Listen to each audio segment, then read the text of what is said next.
মুর্শিদাবাদে অশান্তি আর তার জেরে ব্যাপক ক্ষতি বিড়ি শিল্পে। অশান্তির জেরে বন্ধ একাধিক বিড়ি কারখানা, প্রায় 40 কোটি টাকার ক্ষতির আশঙ্কা। বিড়ি কারখানা বন্ধ থাকায় পরিবহন ব্যবসাতেও ক্ষতি, ইন্টারনেট বন্ধ থাকায় স্তব্ধ লেনদেন। এই অশান্তির কারণে আপনাদের ইন্ডাস্ট্রির অবস্থাটা কি? আমাদের ইন্ডাস্ট্রি দেখুন, এখানে মেনলি বিড়ি শিল্পের উপর ডিপেন্ডেন্ট পুরো এলাকাটাই, তো প্রচণ্ডভাবে এফেক্টেড হয়েছে। আর যেটা হলো, এটা আমরা কোনোদিন আমার বাপ দাদার মুখেও শুনিনি যে এই ধরনের কোনো ঘটনা আমাদের ধুলিয়ানে অন্তত হয়েছে। ফার্স্ট টাইম এটা কি কারণে কেন হলো আমরা এখনো বুঝে উঠতে পারিনি। এখনো প্রশাসন এটা দেখছে ব্যাপারটা পুরোপুরিভাবে, বেরিয়ে আসবে নিশ্চয়ই, এর পিছনে কার হাত আছে ওটা বেরিয়ে আসবে। এখন স্থিতি মোটামুটি কন্ট্রোল বললেই চলে। এখন কাল থেকে আর সেরকম কিছু ঘটনা ঘটেনি। বিড়ি ফ্যাক্টরি বন্ধ থাকা মানে শ্রমিকদেরও কাজ বন্ধ, উভয়ই কিন্তু ক্ষতিগ্রস্ত হচ্ছে, শ্রমিক থেকে মালিক থেকে। এখনো বিড়ি ফ্যাক্টরিগুলো স্বাভাবিক জায়গায় এখনো পৌঁছতে পারেনি আর কি। আশা করি আগামী 2-3 দিনের মধ্যে তারা স্বাভাবিকভাবে ফ্যাক্টরি খুলতে পারবে। আমরা তো ফ্যাক্টরি প্রায় 4 দিন আগে খুলে দিয়েছি আর কি। খুলে আমাদের যথারীতি শ্রমিকরা আসছে, কাজ করছে আর কি। তারা মনে প্রাণে খুশি।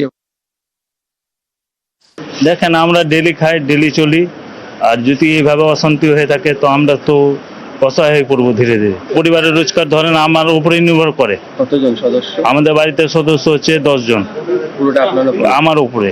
যদি এইভাবে আমাদের বন্ধ হয়ে থাকে তো আমরা তো অনাহারে মারা যাব।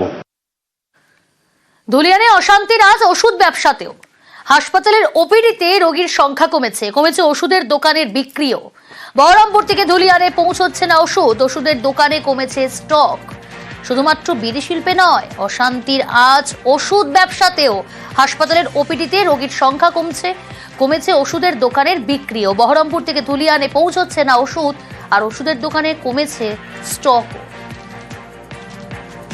ভয়ে আমরা আতঙ্কিত, ভয়ে সমস্ত দোকানই বন্ধ এখন পর্যন্ত। আজ পর্যন্ত দোকান যে 3টে খোলা হচ্ছে আমাদের, সেখানে ওই সকালে 2-3 ঘন্টা, সন্ধ্যাবেলা 7টার মধ্যে সব বন্ধ হয়ে যাচ্ছে। পেশেন্ট খুবই কম, 2-1টা ওষুধও পাচ্ছে না।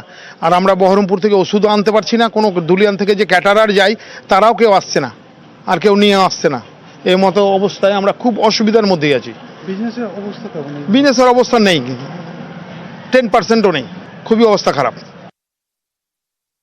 কার ওষুধ কিনতে গেছিলেন? স্বামীর। কি হয়েছে? সুগারের দোকানে গেছিলাম তো বললো 2 দিন পরে এসো, দিব ওষুধ কিনে।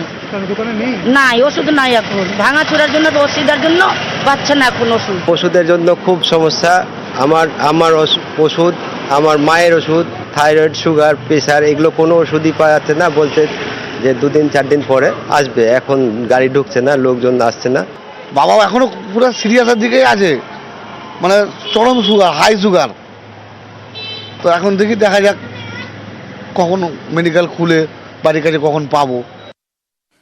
ধুলিয়ানে অশান্তির ধাক্কায় ব্যবসা লাটে। শনিবার থেকে টানা ব্যবসা বন্ধ থাকায় লোকসান, কোটি টাকার বেশি লোকসানের দাবি ব্যবসায়ীদের। ধুলিয়ান থেকে ঝাড়খণ্ডে খাদ্য সামগ্রী রফতানি বন্ধ ছিল, আজ থেকে স্বাভাবিক হয়েছে রফতানি পরিষেবা। ক্ষয়ক্ষতি তো স্বাভাবিক হবে, বন্ধ থাকলে, বাজার বন্ধ থাকলে ক্ষতি হবে। প্রায় অনেক টাকা ক্ষতি হয়েছে ব্যবসায়িকের, দোকান বন্ধ থাকার। এখন স্বাভাবিক চালু হয়ে গেছে, মাল যাওয়া আসা করছে। এখন 3-4 দিন বন্ধ থাকলো, কোনো মাল যাওয়া আসা হয়নি, এখন মোটামুটি স্বাভাবিক এদিকে। এটা সেটা লোড করলাম আজ কিরানা দোকানে। প্রতিদিনই আসতেন? না, সপ্তাহে 4 দিন আসি, 3 দিন আসি। লাস্ট কবে এসেছিলেন? লাস্ট 12 তারিখে এসেছিলাম। তারপরে আসেননি কেন? ঝামেলার জন্য আসেনি। আজকে ऐसा है, सान्त्वना है, कुछ नहीं, सभी ठीक ठाक है। माल पेलाम, फिर आसबो, परसों आसबो। মাল পেয়েছেন? हाँ, माल पेले सही माल जरा जरूरत छिला, सब माल पेले।